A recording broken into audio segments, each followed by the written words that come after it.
Pretty soon, everybody's wearing the UGG boots and the Lululemon pants and the Canada Goose jackets, right? Like, where does this come from? It's not out of nowhere. It's not an organic thing, right? It's pushed.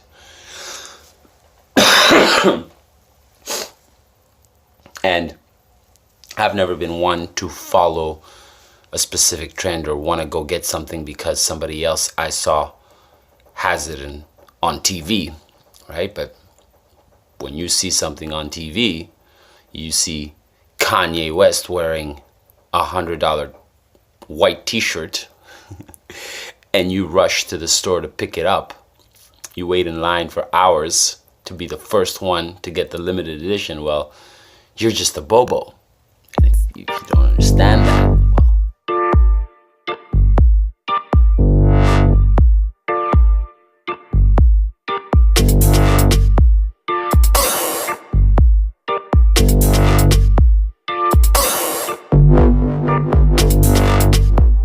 hitting call.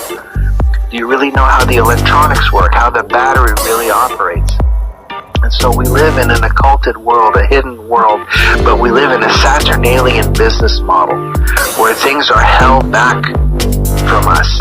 And so you can't have a successful world government the way it is set up now. It's very, very, very successful, today's world government. It's so successful that the people at the top don't want you to know their names. They don't want you to know where they live. They don't want you to know how much money they really have. They don't want you to know that they can cure all kinds of diseases and that the military has gone through all kinds of stuff. And they get all their money back. I mean, it's a fantastic business system. Everybody buys, I don't own a microwave oven, but almost everybody I know has one. You don't think that the return on investment, the business term, the ROI, the return on investment, you don't think they got it all back from the upfront when they had to probably torture mice and animals and maybe humans to see how all these technologies work? And now that they've got it all perfected, what they do is they reissue some of this material through universities, most likely places like Caltech or MIT, the Beijing Institute of Technology, the Israeli... How you doing? Welcome. I thought I'd do something a little different today. I was listening to this gentleman chit-chatting on one of his episodes. I take that back. He's not chit-chatting. So this is a gentleman actually from Montreal, by the name of Jeffrey Matt. So I'll link his channel in the description below. And I stumbled upon this part of his recent... 52 or 53 miles of books. Okay. I'll link the whole thing. So I was listening to this one section here where he touches on clothing and the idea of the ripped jeans. And I remember 2-3 years ago, exactly like he says, everybody was wearing ripped jeans. It's just out of nowhere, like ripped jeans. And I had my own kind of theory behind it, understanding of why, what is the function of having everybody look like that. So he covers it very well. So I'm just gonna let that play here. Is so that you can see, wow, if I had known this when I was 20, I wouldn't have done all those things in such and such area of my life. If I had known this... So, yeah, and part of why I really like listening to this gentleman is really the non-aggressive, non-finger pointing, just looking at the information itself and then saying, okay, let's look at the information. Kim Kardashian, and again, I don't want to denigrate Kim Kardashian or Jerry Springer, but what it is that their business model. Here we go. Their business model is ignorance, destitution, and poverty. And the reason why I say that is not because these people want that for the entire human family. It's that that's what they chose as a business model. And she signed on as an example. Kim Kardashian, she signed on, she says, I'm going to make hundreds of millions of dollars by promoting something that is impossible for anybody to get. almost everybody on the face of the earth cannot get what I have, and I'm going to make money off of you not being able to get it. And she, there's periods of her professional career where she would wear torn jeans with huge holes in it. Even Kanye West would wear shirts and pants filled with torn jeans, and it became a trend. They may not have started the trend, but they sure promoted it. Now, when I think about torn jeans and torn pants and torn shirts and ripped in holes, and now they have jeans that look like they have mud stains all over them and blood and paint all over it, and you pay $200, $300, $400 for that. What happens is that the corporate infrastructure of the world, the masters of this world, they now have you buying shirts and jeans that are filled with holes in it because they don't want you to think like a monopolist. They don't want you to dress like a classy person. They don't want you to look like them. They don't want you to talk like them, act like them, be like them, think like them. They want you to take in what they have to offer. And so they use people who are saying, I don't mind putting on totally ripped up jeans that looks like I've been living under a bridge with nothing going for me, because I've lost everything and I have no social infrastructure, family or friends that are willing to help me. So I live under the bridge. I don't mind wearing, as a 20 or 30-year-old superstar or a rap star like Kanye. And these people may be actually very nice people in their personal lives, and they may actually be very aware that they're doing this, but they're okay with the business model. And so they went out and they made mega millions off of promoting young teens everywhere, young 20, 30-year-olds wearing, holes in their pants that are the size of like, 2 or 3 watermelons or grapefruits, and sweaters that have holes like it was, pulled out of a fire, and then you put it on. Somehow that's cool. Well, guess what?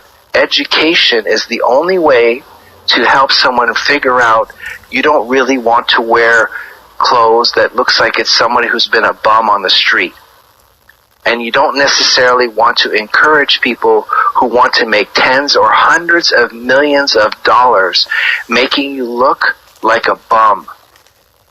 Well, and so the only solution that I can think of that makes sense without any personal denigration to those two names is to look at a lot of the material that is not being promoted in school.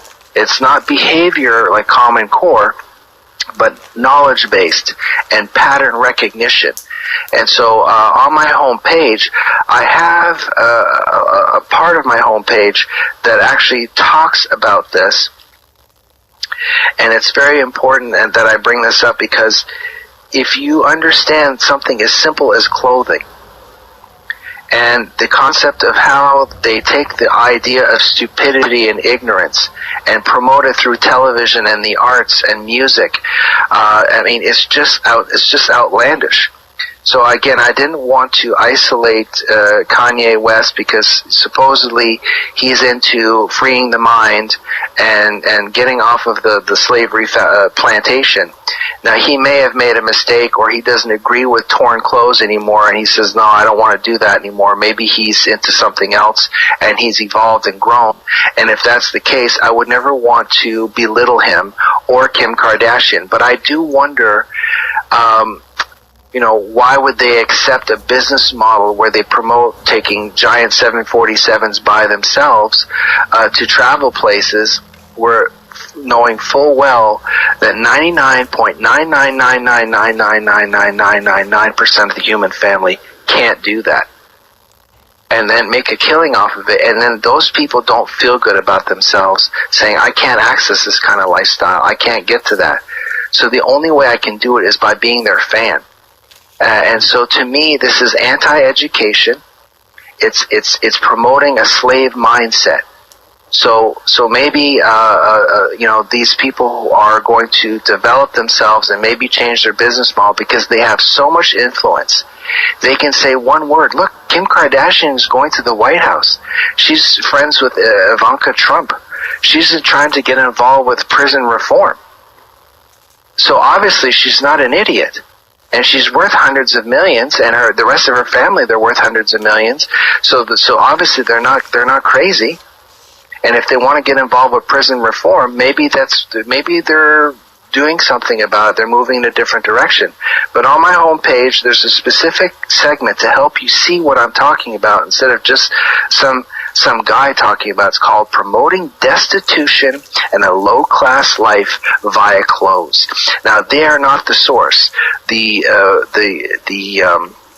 Milan and Italy and all these other places that are into the high fashion, that's really where I suspect the source comes from. And this comes from most likely maybe a certain branch of intelligence, not of any particular country, but of how to keep people, sort of on the, at the lowest possible echelon of thinking. And so I give you examples of how high fashion is promoting it, and then how other, so what they do is then they get other celebrities to sign on, like the two I mentioned, Justin Bieber and others. They'll dress and look like homeless bums, literally. People who are suffering at an unprecedented level, and somehow it's cool. So you need to see this with your own eyes instead of just hearing what I'm saying. It's on my homepage on the UN World Business. And with the prison reform, from what I understand, supposedly that there's some good things that are coming down the pipe. I'm not sure. I'd have to continue to do my research and do my homework. But I do have a page on my website called Prisons. And so where does this image of what we want to look like, what becomes a trend, and pretty soon everybody's wearing the Ugg boots and the Lululemon pants and the Canada Goose jackets, right? Like, where does this come from? It's not out of nowhere. It's not an organic thing, right? It's pushed.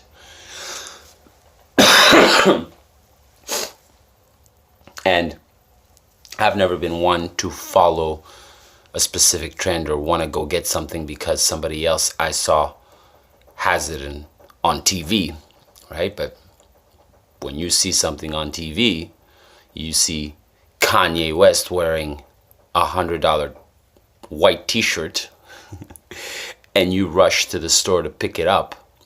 You wait in line for hours to be the first one to get the limited edition. Well, you're just a Bobo. And if you don't understand that, well. Anyways, he touches on a little something else here that I thought was good. That is such a good idea, because eventually it's going to be applied to us, and it actually is.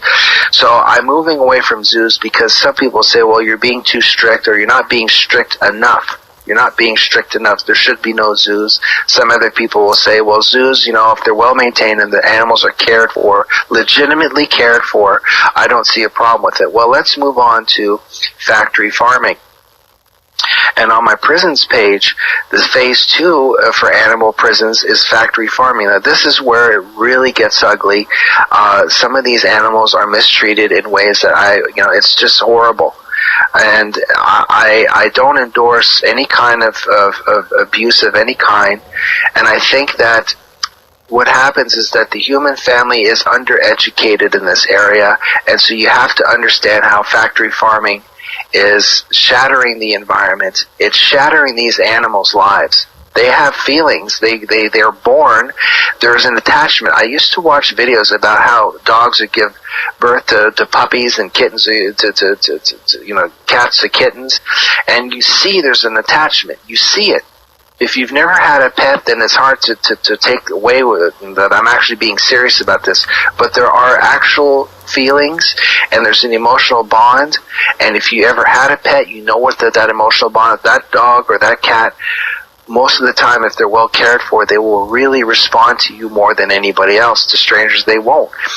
And so in factory farming, they don't get that kind of life. They get an abusive, scared life, and then they're killed. At least they're freed from that suffering, and then they're turned into food, but it doesn't have to be that way.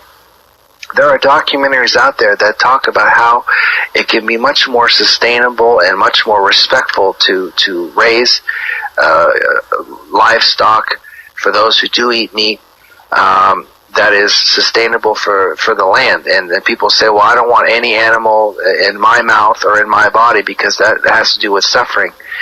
Well, I've had to accept the idea, and I could be wrong, I may change my mind. I used to work in a vegan environment, in a vegan farm with non-GMO, non-pesticide, the upper crust of fermented foods and wheatgrass and sprouts and some of the best, cleanest food on earth, literally, for the average public. And I got to see it. I worked with some of the most outstanding, integrity-filled people. And I come to understand, I understand why veganism is important and how it can mean and have value in a person's life. At the same time, I've also looked at and met people and looked at and been participated loosely in farms. I've never done any real farming because that's actually extremely difficult work, and my background is more in telecom and communications. But I've seen it, and that animals can live a very good life if the farmer knows what he or she is doing. If that family knows what they're doing, they can live a fantastic life. And we all pass away. And there's a reason why our animals are on Earth. There's a reason why we have a zoological chart and the astrotheology. We have the constellations are after animals. There's a reason why, because they're our companions on Earth. They're not. I don't want ever to perceive animals as my slave or my underling. They're my companions. I'm experiencing this planet with them, and so I think that they should be treated with respect accordingly. Well, moving forward, I think where it's starting to get sort of creepy is the phase 3 for animal prisons, where you're just going to be cloned. You're just going to be cloned. And just recently, just a week ago, they came out with cloned meat and cloned hamburger meat and cloned chicken McNugget meat. And now they're supposedly coming out with a steak, a cloned meat that's a steak. And so these animals are being cloned. And now they're talking about having genetically edited cows available as early as 2019 for consumption. So this information is on my pages of prisons, synthetic life. And so these are places you can learn more about it. And it's not Jeffrey Matt's opinion. This is all the mainstream media that they only pepper partial truths in these articles. And that if you assemble all these articles together, you start to see a pattern that you cannot see. It's like watching 100 hours of cable and you only get, an hour out of 100 of legitimate material, and all the other 99 is advertising and games and lotteries and advertisements and medicals and lawyers and all that. It's all trash to fill your mind with trash. You're not getting anything of value. And so that's why television is such a deterrent to the progress of the human family. There we go. But and that is why television is such a deterrent to the progress of the human family. So I'm going to wrap it up on that one. Popping off a 111 code in your face on this the day, Wednesday, December 19th, 2018. Wishing you all a very, very, very happy and sound holiday season. To you and yours, from myself and everybody here at the establishment. Merci, bonjour, good day.